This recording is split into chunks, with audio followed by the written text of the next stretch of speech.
and there's a reason that I wanted to address this. And so, anyways, you come in, please hit the thumbs up button, thumbs up, share, subscribe. Also, I'm broadcasting, looks like on Instagram. So, anybody on the gram, my Instagram is drboycefinance. Feel free to follow me there.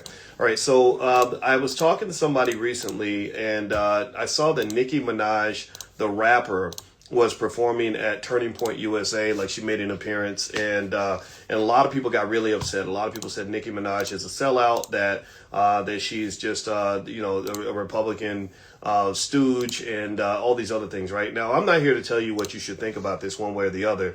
It's up to you to have your opinion on that. But I thought that there's an interesting sort of way to dissect this and really figure out like what this really means, like whether or not the sellout thing really applies, whether or not she really is harming the black community by doing this. I think there's a more nuanced conversation that can happen outside of just calling people names because they don't agree with you politically.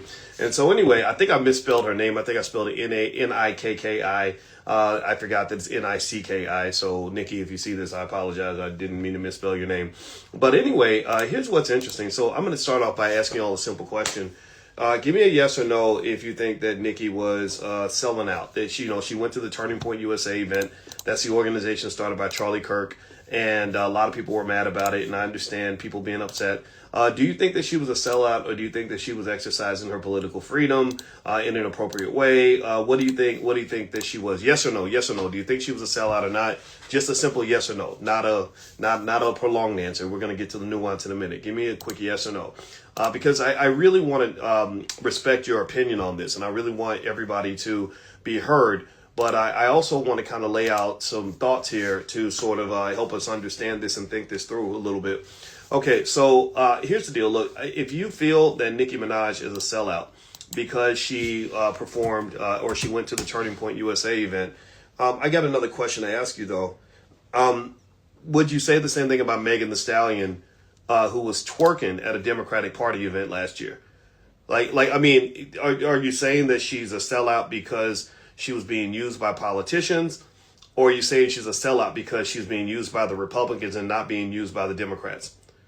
And I ask that question because I don't see a lot of people asking that question. I don't see a lot of black folks having an honest conversation about, just really what's going on, or having an honest conversation about whether or not the black community is benefiting from all this singing and dancing and twerking and everything else that we're doing for these different political parties. Again, I understand you representing what you believe in. I understand you standing up for your hood, for your group, for your team. Some of us are conservative. Some of us are liberal. I get that, but I'd really be curious to know if the same scrutiny was applied to Megan Thee Stallion, who was doing a whole lot of twerking and booty shaking and stuff like that, as opposed to Nicki Minaj, who showed up and did whatever she was doing. She went on stage or whatever. And I'm not telling you to agree, but I really want to kind of point that out because I think it's really fascinating that the biggest oppressors of black political freedom are not the MAGA types. The biggest oppression I've seen actually has come from my friends on the left. When I talk to my friends on the right and they say, well, who are you voting for? And I say, well, I'm not voting for either party. They don't give me an issue. Most of the time they don't give me a problem. But I talk to my friends on the left. That's the only time I was actually called stupid twice by two people that were literally like, one was a close friend. One was somebody in my family who called me stupid because I did not vote for the Democrats. Now, I get it if you have your preference, but remember what is voter suppression? Voter suppression is pretty much where you're oppressing people and forcing them to do what you want them to do at the polls. So is that not voter suppression when I tell somebody, hey, look, the way I feel based on what I believe, based on where I am, I'm not a fan of either party, so I'm going to sit this out until they give me something worth voting for. And you call me stupid, I think that is highly inappropriate behavior. That is the type of stuff you do in oppressive societies and oppressive systems. So really, if you want to talk about something like voter suppression, one of the interesting things is that we've had this myth, this false idea that it's only the people on the right that suppress the black vote. Most of the suppression I've seen has come from black people who will tell you to vote blue no matter who. Do what you say. No matter what you think, don't think for yourself. Just do what we tell you to do, and that's it. I'm not a fan of that. In fact, let's just start there. How many of you agree with me? How many of you would agree with me that black people should be allowed to think for themselves? Can we agree on that? Give me a yes if you agree. Somebody said they can't hear me too. Let me know if you can hear me also. How many of you agree that black people should be allowed to think for themselves, that you should be allowed to do what's best for your family, that you should be allowed to take care of yourself and your people in whatever way you see fit? How many of you agree with that? Can we at least agree on that? Or do you not agree that black people, do you think black people shouldn't have freedom? Is that what we're doing here? Is that what we believe, that black people shouldn't be free? Because if that's what you say, then that's a little bit of a contradiction. And I know that I'm probably going to ruffle some feathers when I say it this way, but I really think you got to think about that. You got to think about the enablement that you participate in your own oppression. As much as we want to get mad at white folks and what they do, and white folks going to be white, Democrats going to be Democrating, Republicans going to be Republicaning. But you are enabling your own oppression in many cases, because you are the first one to stop speaking to your cousin, cuss out your auntie, beat up your sibling because they didn't vote for whoever Joe Biden told you to vote for, or whatever it is. And I think that that's wrong. I'm going to just tell you, I think that's wrong. So when I looked at Nicki Minaj go on the stage at Turning Point USA, I wasn't happy about it. I wouldn't do that myself, but I respected her right to do that based on whatever she believes or whatever her incentives are. Right? And because here's the thing, if I can't respect Nicki's right to go on stage at Turning Point USA, then I cannot respect Megan Thee Stallion's right to go twerking for the Democratic Party. She was on stage literally shaking booty for the Democratic Party, which leads me to my next point. My next point is this. Did anybody ever notice this? Tell me if you've ever noticed this. Has anybody noticed that no matter who's in office, the black community has not really advanced in any functional area in the last 40 or 50 years? Has anybody ever noticed this? Am I the only one who's pissed off about this? Am I the only person who's sitting here looking at the fact that black wealth has not gone up? We ain't got reparations. Black communities are still low children getting shot every day. Kids still can't read at grade level. Am I the only one who cares about this, or are we looking at only symbolism and not results? Am I the only asshole? Do I have to be the asshole in the room who states the obvious? Really, I mean, I just say this because, it's funny, like D1, for example, my buddy, he's one of my best friends. D1 is finally getting hip hop artists to realize that maybe you shouldn't be rapping about murdering other black people. You sound like a freaking Klansman. You sound like you're a member of the damn KKK, right? D1 is finally getting artists to do this. But if you go back and check the stuff I was talking about, the reason D1 and I are close is because you can go back 15 years and I was saying the same thing. I said, it don't make no sense to say you care about black people, but yet you want to murder them. It makes no sense to see the devastation in your family and in your community that drugs cause, yet you glorify the drug dealer. Is anybody else noticing this? Or am I just the only or maybe I'm the only one crazy enough to think that perhaps we can do something about this, or is this just something that we just believe is out of our control? This is really important, and people will say, well, Boyce, you're a finance professor. Why would you talk about this? Well, because economics is cultural. If you behave like a broke-ass person, you're going to have a broke-ass life. If you're doing broke-ass stuff, then you're going to be broke. If you are in a broke-ass culture and you're breaking each other into pieces, traumatizing each other, destroying each other, then don't even try to start building wealth. You can't even stay alive, let alone build wealth. How are you going to be a millionaire when you can't even stay out the damn penitentiary? How are you going to focus on owning property when you don't even own your own family?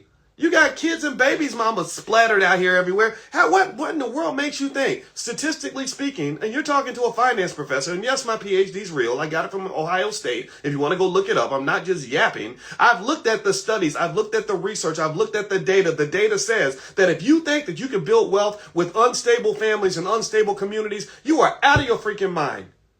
Out of your mind. It's like you trying to go preach in front of the church and you cover with mud. Before you start preaching in front of the church, you need to go take a damn shower. How are you gonna drive a milk truck every day when you're in the hospital? Right? You got to handle level 1 before you can ever get to level 2, level 3. So before you can ever even get to, well, how do you invest and keep a proper portfolio and manage your 401k and acquire property? Before you even get to all that, you got to get your life right. You got to get your mind right. Like my buddy Ash Cash says in his book, he has a book called Mind Right, Money Right. Yes, your mind ain't right. You're celebrating the death of your own people, yet somehow you think dead people can go build wealth. Dead people and incarcerated people don't build nothing. People that can't get off the corporate plantation can't build nothing. People with busted up families have a hard time building anything. So this is why I talk about these things. Because I have to repeat myself on some of this because people ask me a lot, like, well, you're in finance. Why aren't you talking about finances? You should be writing a book like Rich Dad, Poor Dad. No, I need to write a book about the YNs versus the quarter zips. Because wealth is culture. I'd much rather see young black men wearing quarter zips, which I've been wearing since 93, by the way, and drinking matchas than run around here thinking that they can put on Nike Techs and shoot each other up with a ski mask on and somehow think they're going to prosper in life. You're not going to. Wealth is very, very cultural. Wealth is extremely cultural. And one of the things that's happened, and this is due to people that have used capitalism as a way to ruin black culture. They just literally took your culture and peed in it. Is that they have literally created a culture that is not conducive to the survival of you or your family. It's not conducive to your mental health. It's not conducive for your physical health. It's not conducive for your freedom. It is certainly not conducive for your economic prosperity. It is built around the idea that you're going to get used up like a $2 hoe. And not only will you get used up like a $2 hoe, they're not even going to give you the $2 after they finish fucking you. So there you go. That's how I feel. If you want to know how I really feel, that's how I feel. I'm not going to cuss no more, but this really makes me mad because this is nonsense. So, circle back. Nicki Minaj goes on Turning Point USA. I hear my black friends say, oh, she's a sellout. Uncle Tom. Okay. Oh, sure. Whatever. But then Megan Thee Stallion's up there twerking for the Democrats, shaking booty. And I'm like, you know, isn't it fascinating to me that whenever they want to talk to black people and bring black people on the stage for these political parties, does anybody ever notice that they only bring black people who tend to love to twerk or kill other black people? Has anybody ever noticed that? That literally they tend to associate with murderous rappers or twerking female rappers, but they'll never talk to regular black people. Does anybody else notice this, or am I the only one? Is anybody, like, really? Like, again, I'm not even blaming Nicki or Megan. I totally, I mean, they're young. They're hip-hop artists. They're not political scientists. They didn't get a doctorate at Yale. They don't understand all the conditions of the black community. So does anybody else notice that, or am I the only one who notices that they tend to love to talk to black people who are entertainers? When you got Dr. Claude Anderson right down the street, right in D.C., who wrote the greatest reparations book in history, who has been doing work on behalf of the black community with the 1866 Indian Treaty, filing lawsuits that he spent tens of thousands of dollars on of his own money, right? He's been trying to get the attention of legislators because he has clear solutions for the black community. He's been trying to get the attention of legislators for about 30, 40 years. They've ignored him every time, but they will always walk past the scholars to get to the rappers. Does anybody notice that? Now, let me tell you, I'm going to tell you, I have a theory on why this happens. Well, most of the rappers, many of them, are perfect government operatives. Why are they perfect government operatives, boys? Well, let me explain to you. This is my theory. When you are a rapper and a gangster rapper, especially, you're supposed to keep it real. You're supposed to really have street cred. You're supposed to really been in the studio with the weed and the liquor and the guns and the hoes and right. You really did some stuff, Diddy, that really says that they could really lock you up for 10, 20 years if they wanted to. Well, let me tell you, I have it on good authority that many of the prominent black people that they select when they walk right past the scholars, to get the bootleg preacher or to get the crazy rapper. Many of these individuals have criminal records that are being hung over their head. So if you want somebody to be a government operative, then what you say is hey, we've got evidence, Cardi, that you have this charge, and you could do a lot of years for this. But if you play ball and you do what we tell you to do, you interview the president and tell all the other black people to vote for him, then we'll make it all go away. And it's not just in one situation. It's happened all the time. In fact, I would be willing to bet every nickel in my bank account that when Diddy was out telling black people who to vote for, anybody remember, how many of y'all remember Vote or Die? Where again, this is another tactic that political scientists say actually works in campaigns. You scare the shit out of people to get them to vote. You don't appeal to logic, you appeal to fear. Fear will motivate people more than anything else. Anybody remember Vote or Die? Anybody remember when they were saying if you don't vote, you're going to die? But I didn't vote that election. I didn't die though. I could be dead. Maybe I'm dead and I'm just in heaven talking and I just didn't know it. But remember, Vote or Die. was a campaign led by Diddy, where he was chosen to go and get black people to vote, right? So you had this child molesting, nasty ass rapists, right? Who was seen as this beacon of hope and light for the whole black community. I think that was a problem because you go back 20 years and I didn't like that guy. I was like, oh, why is this man 50 years old and he's still dancing like a little kid? Like, this is weird, right? And so ultimately, I would argue that a lot of these artists have criminal records, and that's why they make for easy targets in these political campaigns, because they know that black people, sometimes many of us, will follow the wrong people. Here is another thing that's interesting too. When it comes to the black male, they tend to lean, anybody else, tell me if you've noticed this, they tend to lean toward men who are more immature, savage, violent, and ignorant. And they skip over black males who are thoughtful, strategic, are going to ask hard questions, right? With the women, there's like this interesting hypersexualization that they tend to change. It's not a coincidence in my view that Nicki Minaj's name is a sexual name, right? We all know what a menage a trois is. And Megan the Stallion, does anybody know this? Does anybody know what a stallion is? How many of y'all know what a stallion is? Let me tell you exactly what a stallion is. This is interesting. This speaks to how people feel about the black woman. A stallion, believe it or not, is an uncastrated male horse. So literally, I'm fascinated by this. I'm like, wow. Again, you know how people think black women are like the hardest, a strong black woman, right? like they, they don't look at black women as women. And I'm like, wow, this is so crazy that literally no one else notices that this woman is named after an uncastrated adult male horse. That means she's a horse with a big hard penis, like that's ready to have sex with everything. You ever seen a horny horse, right? That's what they, like really, she's not Megan the flower. She's not Megan the butterfly. She's Megan the stallion. That's weird to me. I think that's really weird. That's just a little side note. In terms of the stereotypes that they use to define us. They see you as a freaking animal. I don't think they see us as human. I really don't believe that. So just to give you some little factoids, in case you're thinking that all this twerking and voting and grandstanding and political pawning has made any progress for the black community, let me give you some stats that will hopefully make you question that particular idea. Despite all the voting and twerking that we've done for political campaigns the last 40 years, black people still have double the poverty rate of whites. We have a much lower life expectancy than whites, so black people are still dying early. That it hasn't changed. Home ownership rates. Did anybody know? Check this out. Did you know that black home ownership rates haven't increased for like 50 years? That literally black people owned as many homes in 1962 as they own in 2025. Let's sit on that for a moment, shall we? And let's process this.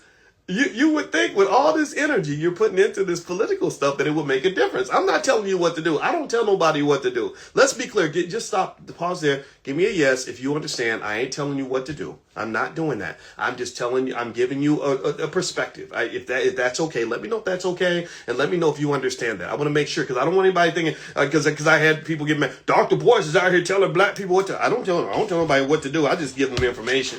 All right. So what else? Black homicides. Black males are still the highest, most likely to be killed in a homicide.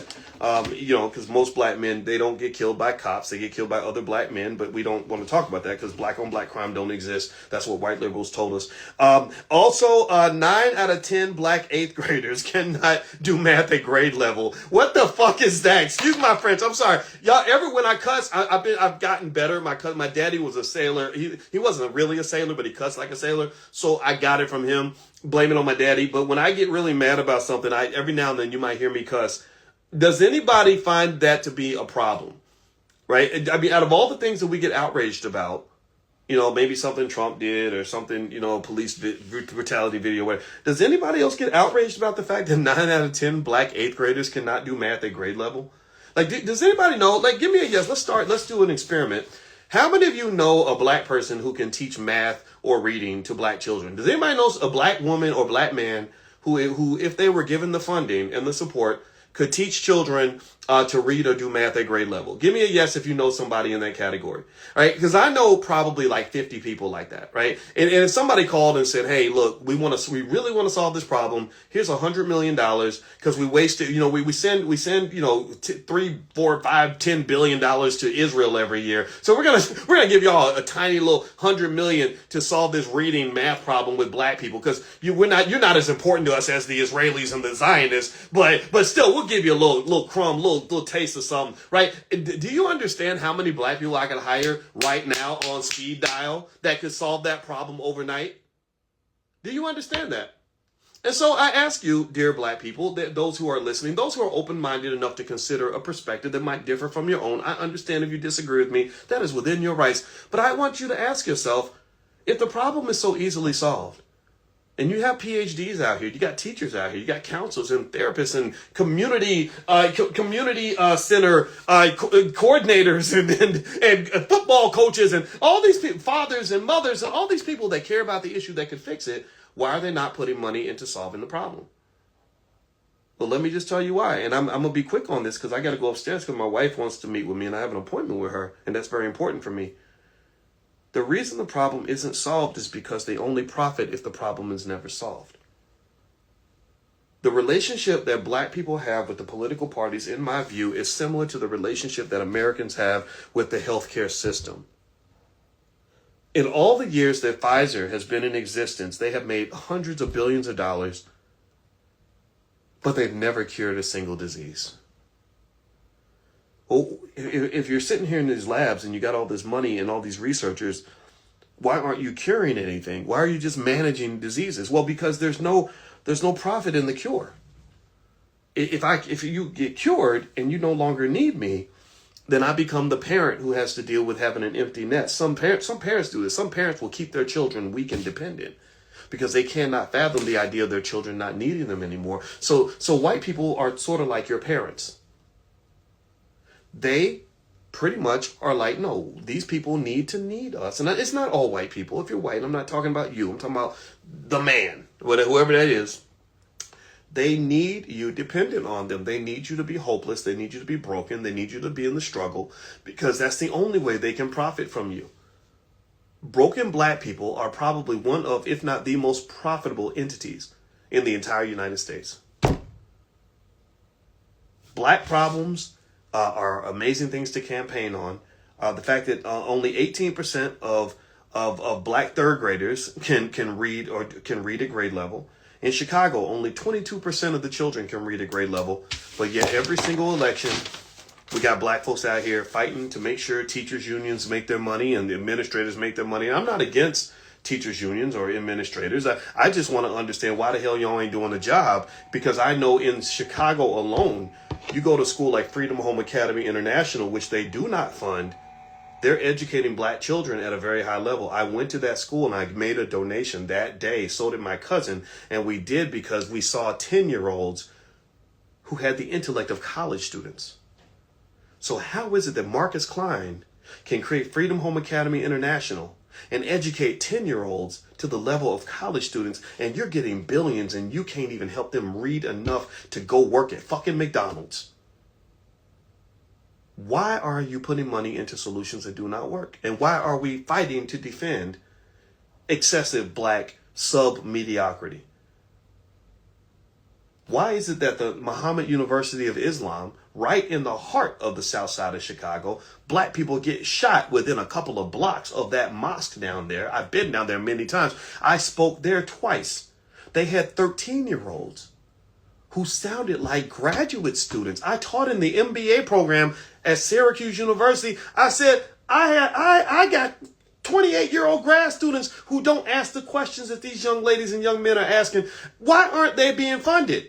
Well, because the Nation of Islam is dangerous. Well, why are they dangerous? Are they killing people? Are they running around just sniping people and taking them out? Like, what? No, well, no, but then what? Oh, I know what makes them dangerous. And what makes them dangerous is that they've solved a problem that is very profitable for you to maintain. They work against your interests because they're healing black people. They work against your interests because they're creating stable families that don't need to lean on the government. They're working against your interests because they're building black men and black women who are not going to end up in the penitentiaries where you can make money off of them. So I understand when you say they're dangerous. Now I know what you mean, because I am a finance guy and I know how capitalism works. So here's what I'm saying to you. I know we started talking about the Nicki Minaj thing and the Megan Thee Stallion thing, and I want to wrap it up because I don't want to sound like I'm just talking about them. What I'm really talking about is the bigger picture. I'm really talking about what they're doing to our people and why I think those of you who are intelligent enough to see what's going on, I don't understand why we're not more furious about the fact that we're allowing this. I'm not even furious at them for taking advantage of us. I'm furious at us for enabling that behavior. You got to stop enabling that behavior and start thinking for yourself, because this system will eat you up, chew you up and spit you out and never care about anything that ever happens to you. If you want to know what I think about Black Lives Mattering, I think that Black lives do not matter to anybody, especially if they don't matter to black people. That's all I got to say. I want to say thank you for listening. Even if you disagreed, I appreciate that. I like intellectual conversations. Disagreement just means we can sharpen each other's sword. I don't assume to be right about everything. I'm just a black man trying to figure it out and trying to get real results because I'm tired of the nonsense. All right. Now, I'm going to go a couple of things. Number one, if you want to join us for class, I teach about 10,000 people finances every morning. It's called Money in the Morning. It's economic elevation, it's financial psychology. If you want to join us tomorrow, get on the text list. Text the word morning to the number 87948. Text morning to 87948. Also, we do Powernomics training every week. We read 4 Dr. Claude Anderson books together over the last 7 years. Now we're going to start reading the Marcus Garvey's book, Message to the People. That's going to be Wednesday night at 8:30. And so if you're on that text list, text morning to 87948. We'll be reading this starting on Wednesday, which is tomorrow. And I got to be quick because my wife is waiting for me. Last but not least, I do have a podcast on Spotify. So if you want to go to Spotify, look up my name, you can find me there. Messages like mine don't do well in mainstream media. So I need you all to be the mainstream media that helps. If you like this, if this works for you, it means a lot when you're sharing and pushing it out and stuff like that. Because I just really think it's time for us to stand the hell up and to fight for what's ours. And I'm going to fight until my casket drops. And hopefully we can set a trend that's going to be remembered for the next several hundred years. All right. So God bless you. Have a great day, everybody. I'm going to get out of here. I will see you soon. Take care now. Peace.